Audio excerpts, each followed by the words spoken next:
Welcome to the latest installment in our series working through the books that sit on the shelves behind me. We've been building something systematic here.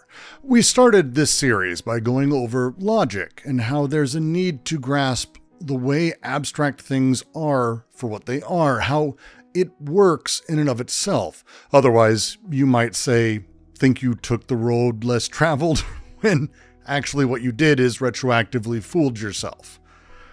Then we introduced how those abstract things don't really exist outside of time. The things we encounter build on one another as more abstract processes play into each other through historical developments, through events that occur as we move through life. We looked back at how such processes gave us moral systems that we take for granted, ones that repress us and control us while appearing to be a natural necessity. We saw with Spinoza how we might take these abstract ideas so far back into themselves that we could actually reconstruct what material even means, what abstract even means. His geometric method showed us how systematic construction works, how definitions generate their own content through a logical necessity, eliminating alternative possibilities before one can even formulate them. We touched a bit recently into Godelier as a springboard into the foundational thinking that really sets up all of this. Marx's dialectical methodology. It reveals the systematic relationship between abstract organizing principles and concrete material development. And today, we're pulling it all together to understand how abstract organizing principles become concrete material forces, and they do it through dialectical movement. Do you remember the viral video with guys tossing around a basketball while a person in a monkey suit moonwalks through the scene? I've referred to it a lot, actually, so I'm hoping you do. Most people completely miss the gorilla because they're focused on counting passes. It went viral for that reason. But most people take the wrong message from it, laughing about how people just don't pay enough attention, or that you need to pay more attention to things, which isn't quite right. What that short video actually demonstrates is how abstract organizing principles become concrete material forces. It opens with the instruction to count the basketball passes, and this creates in you a systematic filter that actively organizes your perceptual apparatus. This abstract directive becomes concrete material process. Neural pathways fire off, attention mechanisms activate, visual cortex organizes data according to specific parameters.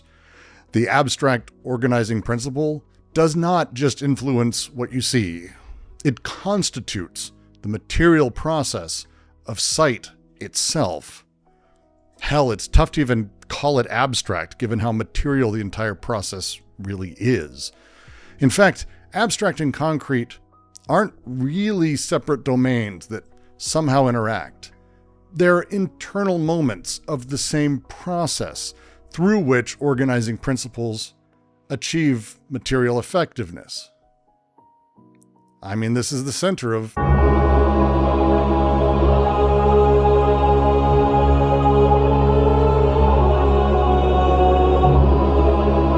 Okay, I'm going to try something I have yet to actually see on YouTube. Actually discussing the dialectic and getting it right. But to do that, I first need to explain what it really isn't. If you hear dialectic and you think thesis, antithesis, synthesis, you'd kind of be wrong, sort of. This isn't Marx. It's also not Hegel. This is Fichte. See, for Fichte, you take an idea, you find its opposite, then combine them mechanically. This triadic formula became the popular understanding of dialectics. but it completely misses how dialectical thinking operates in two of the bigger thinkers. Fichte's system works by mechanical duplication. As he says, every thought into two contradictory thoughts, positive and negative, yes and no, and the fusion of these thoughts. You start with a proposition, generate a formal opposite, then synthesize them into a higher unity through abstract logical operations. But the problem here might be clear in what I just said. It's that this approach treats contradictions as external relationships between separate ideas rather than internal tensions within real processes. When you apply the thesis, antithesis, synthesis formula to actual phenomena, you end up, quote, systematizing and arranging with this abstract method thoughts that are in everyone's heads, rather than discovering how things actually develop through their own material contingency. Guess who I'm quoting?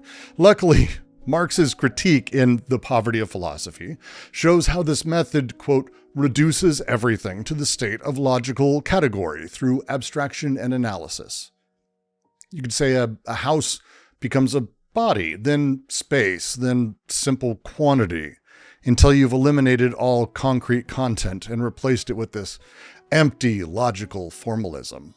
You go effectively from the abstract to the abstract.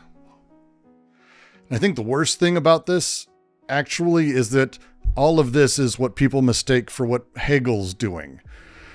The Hegelian version is more sophisticated and dangerous. It makes thinking the words he used, the demiurge of the real, treating ideas as literally creating material reality through their own logical development.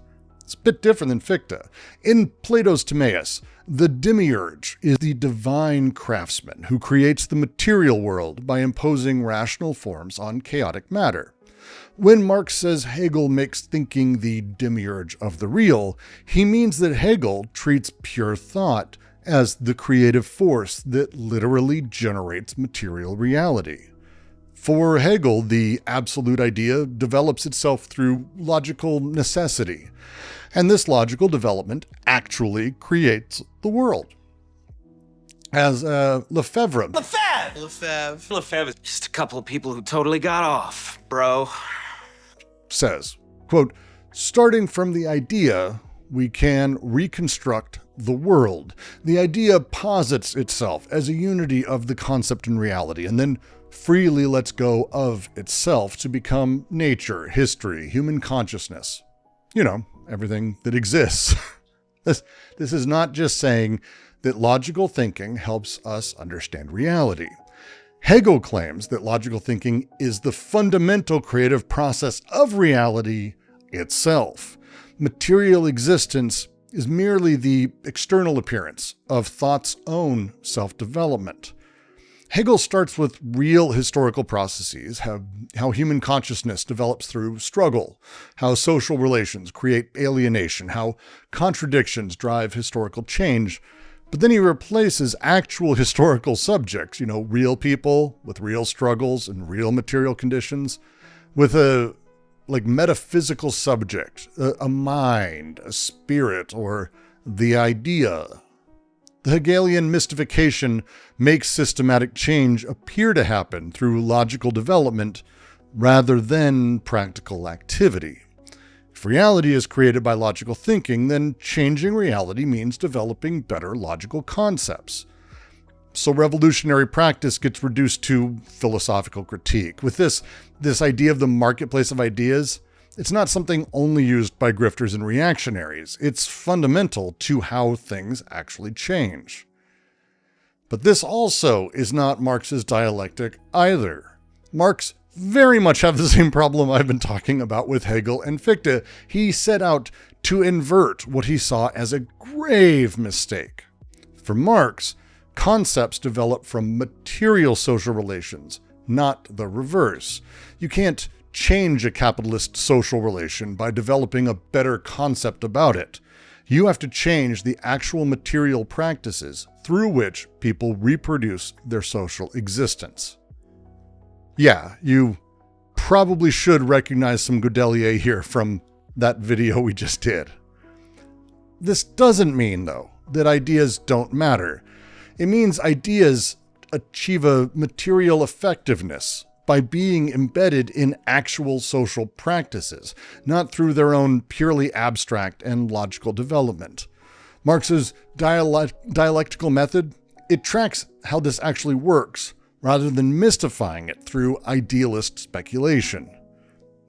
To quote Marx, "The ideal is nothing but the material as it is transposed and translated inside human heads." It's quite the flip from Hegel. It understands the fundamental movements of things in a way that would come to kind of change everything. In Capital, Volume 1, 2, and 3, Marx explicitly distinguishes between two methodological moments that operate completely differently, but together drive his process.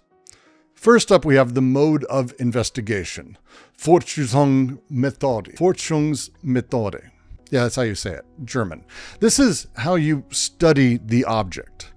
The investigation here must appropriate the material in detail, must analyze its various forms of development and trace their interconnection.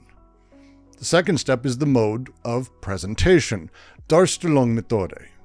This is how you reconstruct what you've discovered. But only after the investigative work can the real movement be presented in a suitable way. This is not just some academic procedure. It is the difference between how you discover systematic relations and how you demonstrate their necessity. It's how you break away from dancing around inside your own head and actually collide with things in the world. Most people confuse these two modes, thinking Marx starts with abstract concepts and deduces concrete reality. Not how I read it. See, for me, he starts with concrete analysis, and he reconstructs systematic logic that makes that concrete development intelligible. For example, let's take Capital. Step 1, appropriating the material.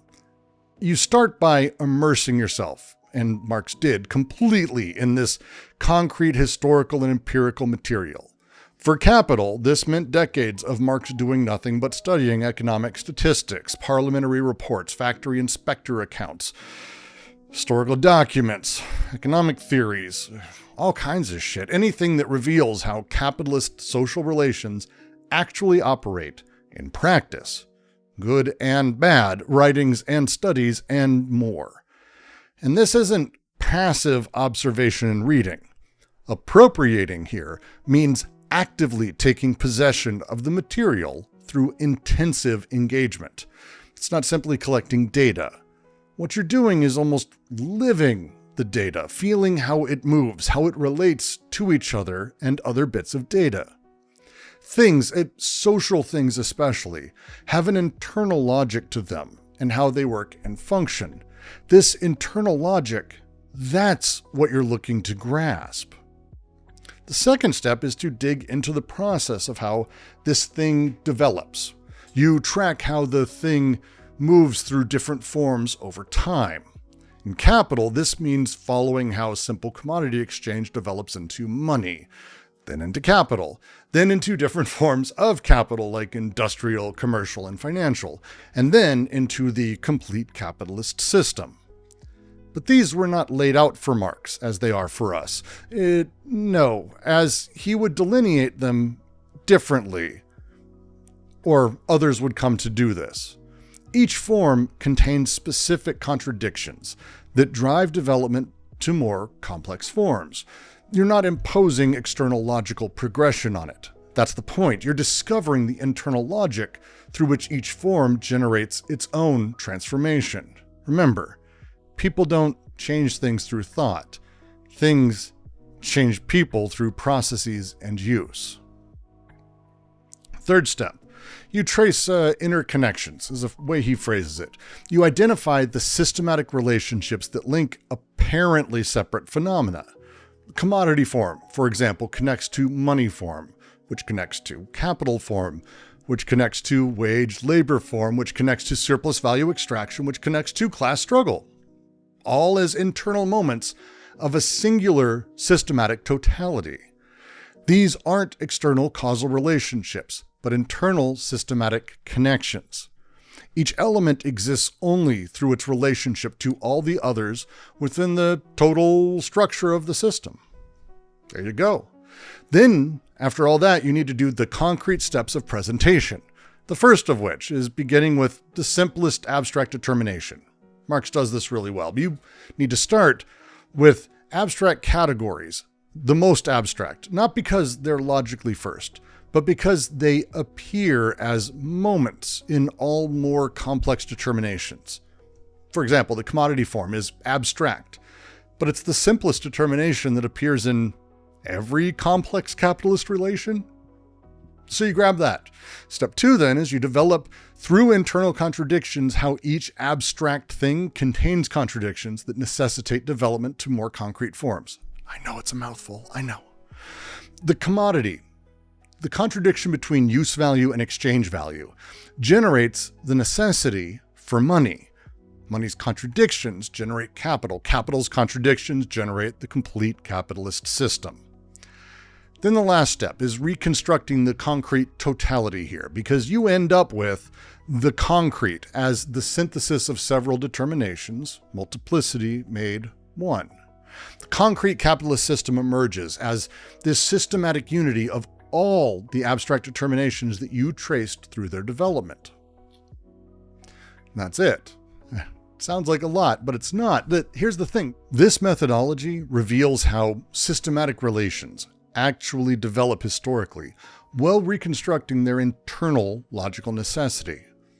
You are not imposing abstract logical categories on empirical material.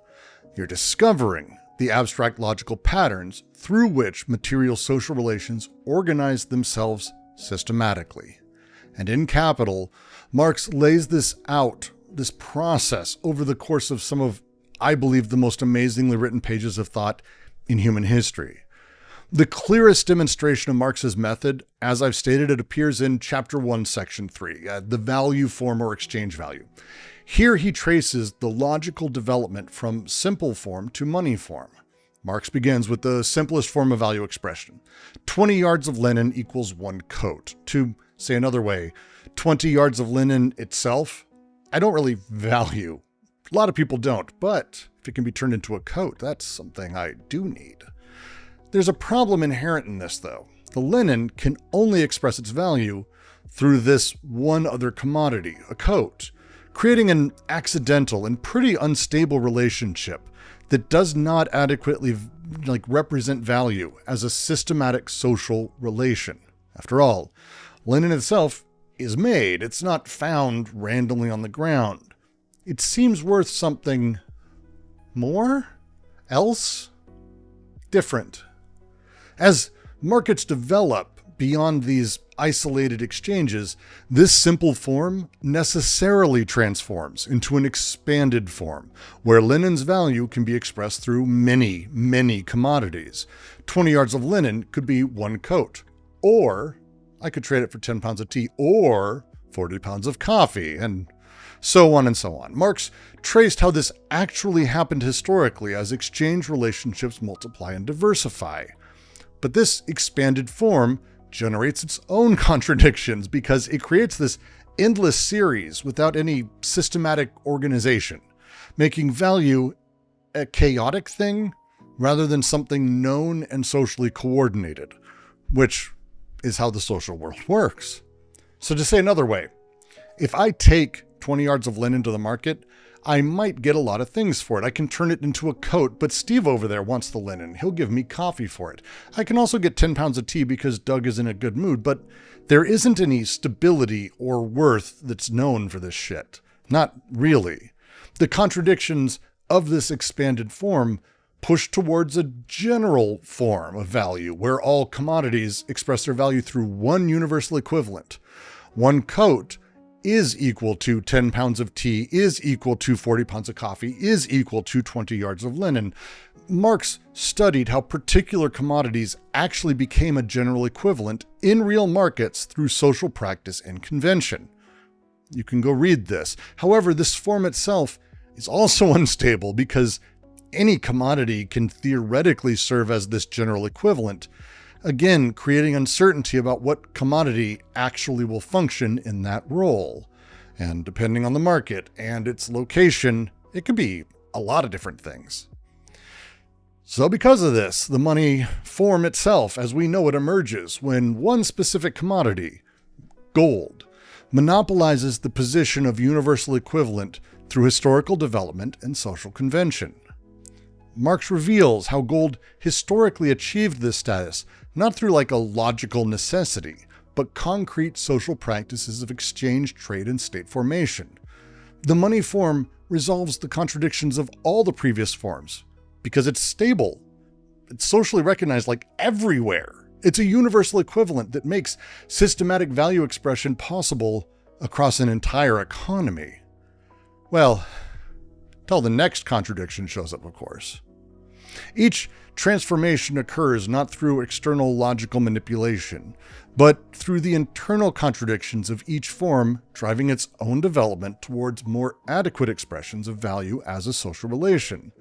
Marx's presentation reconstructs this development to show its systematic necessity, while his investigation traced how it actually happened historically through real social practices.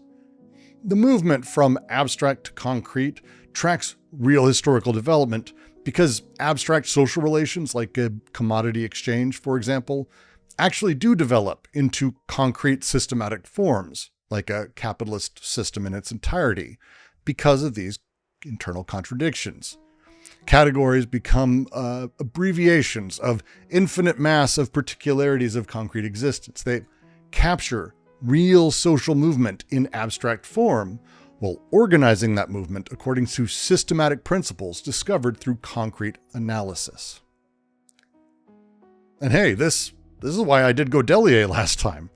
That's why I started with Godelier, so I can have this.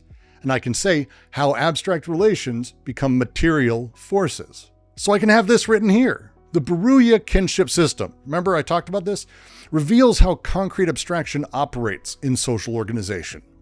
Kinship categories appear abstract, classificatory schemes for organizing relationships, but these abstract classifications directly constitute concrete material practices, access to territories, distribution of resources, potentialities of marriage, political hierarchies. When someone is classified as a cross-cousin, this abstract categorization doesn't stay abstract. It immediately becomes concrete material forces determining the possibilities of their life.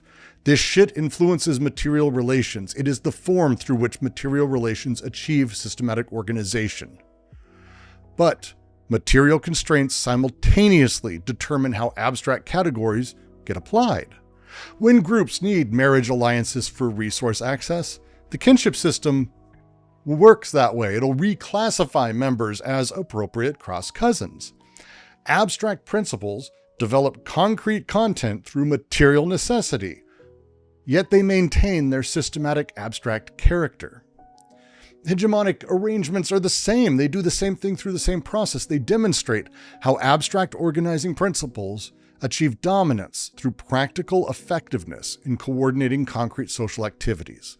The antebellum South slaveholding system maintained itself by successfully organizing economic production, social hierarchy, cultural meaning, and political power according to systematic principles that felt workable for sufficient numbers of people. Definitely not everyone. The abstract principle, white supremacist racial hierarchy, became a concrete material force organizing actual social relations, yet retained its abstract character as an organizing principle across many social domains that they had. This is how systematic arrangements achieve effectiveness through organizing complex social relations, according to these abstract principles, while appearing as neutral or necessary. But understanding how abstract organizing principles become concrete material forces through dialectical development, that's the jam. It reveals how this systematic critique actually participates in social transformation. It's not just wasted. When you grasp how current arrangements organize themselves through internal contradictions, you can identify the systematic limits that generate their necessary transcendence. This is not an external critique imposed from outside, but internal analysis that follows systematic development towards its own contradictory implications. The dialectical method is critical and revolutionary because it grasps every developed form in the flow of its movement and reveals its transient side, not through moral condemnation. Pass on that, but through systematic analysis of internal contradictions. It's actually useful. It's a practical process. If you saw my AI video last week, you might notice I kind of go through the same process and it's really visible throughout it. In fact, it's going to be visible in a lot of my videos and ideas if you do check them out. This shit is pretty fantastic. So let's do a couple. Social media. It made a move from connection to dystopic Mecha Hitler AI nightmare. This isn't because people changed it from the outside. Look, the first social media sites were generally sort of one-to-many connections, sharing thoughts and experiences through a mediation of digital tech, but primarily towards a shared hobby or thing, not you as a person. Internet forums, maybe a bit more. It appears as a pure social relation. However, the stuff that is happening on this software and hardware, it costs someone labor and money to do. Out of the gate, we see the stress of a contradiction. Imagine that having the ability to be friendly literally costs someone money. So the expanded form showed up, moving the center of social internet from things or hobbies to people, making you the center of your own platform. And this exploded as you can monetize people, but you can't monetize things. Facebook, Twitter, Insta, TikTok, even Pornhub has social features. They all offer different modes of expression, of your expression. But each platform captures different parts of our life. They all operate according to distinct commercial logic, so you can visually sell yourself on Insta, you devour content on TikTok, ratio people on Twitter, and you're the one who becomes fragmented while the platforms share in a global peace. And the general form then emerges. Engagement as social currency becomes the norm. All social interactions are measurable through engagement metrics, likes, shares, comments, views. You're doing this for me right now. These metrics function as the universal equivalent through which all forms of social connection express their value. And it's now universal across all the platforms. 5 of them. The methodology emerging through these investigations establishes foundations for understanding how systematic relations maintain themselves through their own development towards more complex and contradictory form. This explains both social reproduction and the possibility of social transformation as aspects of the same systemic processes. And somehow, all of this engagement works not for you, but for the platform. Engagement metrics optimize for platform profitability rather than your own social fulfillment, systematically distorting social relations towards commercially valuable behaviors rather than emergent humanity. And we're fucking cooked. Social connections become fully subordinated to an algorithmic system that converts attention into advertising revenue. The algorithm functions as a universal equivalent that determines what social interactions occur, how they develop, and what we allow. Social relations become capital accumulation strategies, where human connection serves as raw material for data extraction and behavioral modification, while appearing as enhanced social connectivity. You can do this with anything. I'm just choosing the one that I sort of have worked with a lot. I could do another. Crypto. Crypto's a great one. Yes, it's useful even there. See, again, that moralizing stupid shit that people do, this thing that makes people stupid when you say stuff like crypto's bad or capitalism bad. Good for you. It's not that you're doing a little. You're actively harming change because you're actively taking part in that system. Things don't just happen as bad or good. They happen in time, through material necessity, and if you give the answer of dismissal, you're making sure materiality never gets shown the light of day to anybody. And with crypto, it's really fascinating. It started in this simplicity of individuals transacting directly without intermediary institutions like banks or governments. This appears as like economic freedom, direct value exchange between autonomous parties without anyone seeing. I mean, they talked about it as though it was the future of emancipation. But maintaining decentralized networks, that requires massive computational resources and technical expertise. So it created dependencies on specialized infrastructure and knowledge that the vast majority of humanity cannot provide. So, exchange expanded across different blockchain networks, and new ones popped up. We had Bitcoin, then ETH, and so many goddamn altcoins, with each doing something a bit different when it came to value and transference. But the network effects and computational requirements drove concentration towards dominant cryptocurrencies while maintaining multiple networks, fragmented liquidity, and created interoperability problems requiring entire new intermediary services. God, as excessively complex services came forward, and so computational mining power became a universal arbiter of network security and transaction validation. All network decisions ultimately depend on mining pool consensus, hash rate distributions. But mining requires enormous capital investment and specialized hardware again, and energy infrastructure at this kind of fucking scale. So concentrating control happened amongst those with access to cheap electricity and manufacturing capacity, recreating exactly the centralized power that cryptocurrency eliminated? And so cryptocurrency became fully mediated through centralized exchanges and institutional custody services that convert decentralized assets into traditional financial products. And that is how decentralized finance becomes a new form of financialized centralization controlled by tech platforms and the biggest institutional investors globally, while maintaining an ideological appearance of individual autonomy and resistance to traditional finance. Let's do something more current. Let's do a fun one. Just recently, Steam and a couple other game platforms removed porn games from their rosters. It's got a lot of people mad. The loudest voices, though, they're not coming out of nowhere.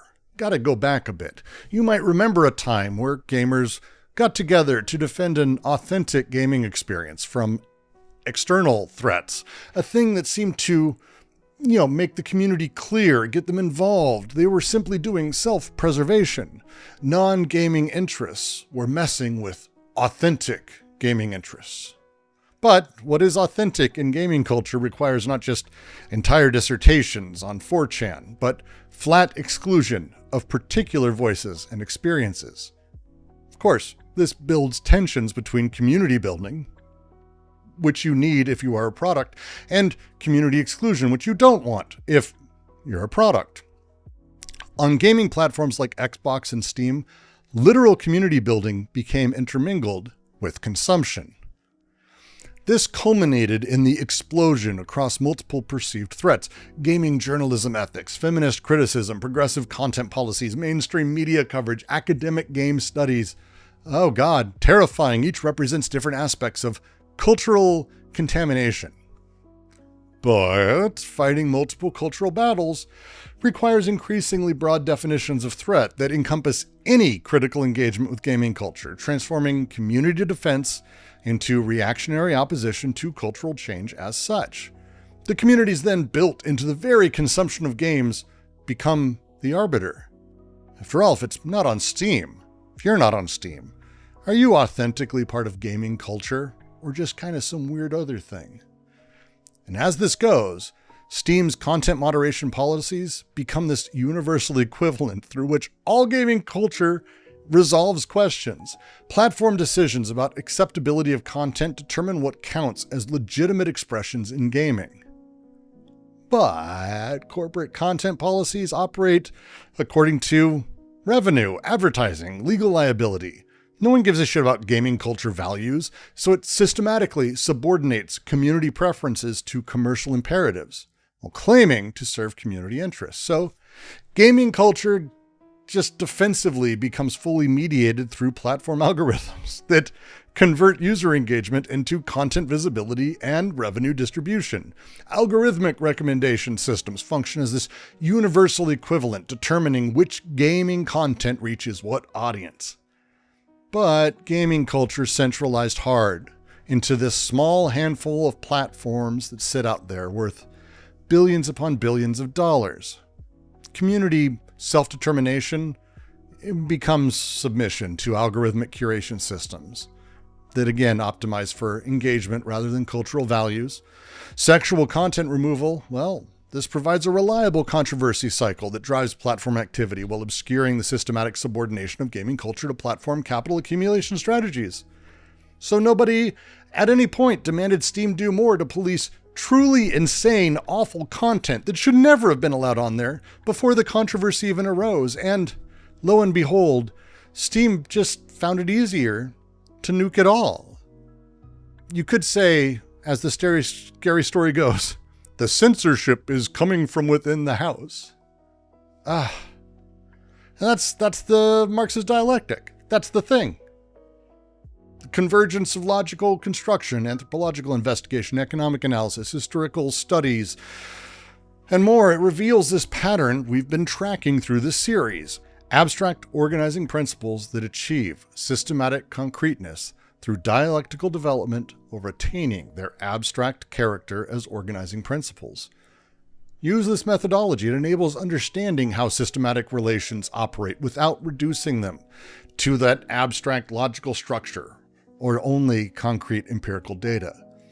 It grasps how abstract relations become concrete through systematic development while tracking how concrete relations achieve systematic organization through abstract principles. All at once. So now, we've established the methodological foundation for everything that follows in this series. Fucking Christ, I did not think I'd actually get here. Now, just imagine this. I am going to, at some point not far off actually, obliterate all of this all over again. What? You didn't think this was the end? Not even close. We ain't there yet. But next week, we'll be seeing how this dialectical understanding of concrete abstraction applies as we read through David Harvey's analysis of contemporary capitalism, where these systematic relations achieve their most developed and contradictory forms. And the book is literally called From the Abstract to the Concrete. It's literally about concrete use in China. This is clever shit. If you enjoyed this video, you got anything for it, or simply are idle rich who have nothing better to do with their time, you can support this channel on Patreon. Patreon.com/DGQC. You can also join us live as we do mini readings, mini discussions, and have all kinds of conversations on Discord at discord.com/DGQC, discord.gg/DGQC. I think all of those will work. Fuck it. As always, I'll see you soon enough.